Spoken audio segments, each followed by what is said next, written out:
Yunus Emre. Çağırayım Mevlam seni.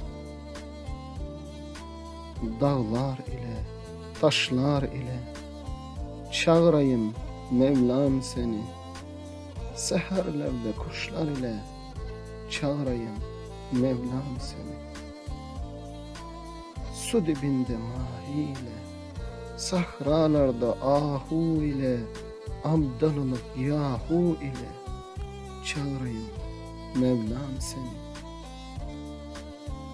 Gökyüzünde İsa ile, Tur Dağı'nda Musa ile, elimdeki asa ile çağırayım Mevlam seni. Derdi öküş Eyyub ile, gözü yaşlı Yakub ile, ol Muhammed Mahbub ile çağırayım Mevlam seni.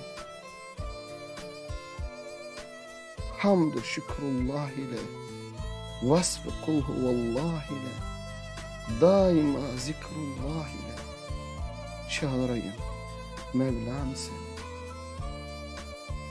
Bilmişim dünya halini, terk ettim kıylu kalemi, başa çık ayak yolunu çağırayım Mevlam seni.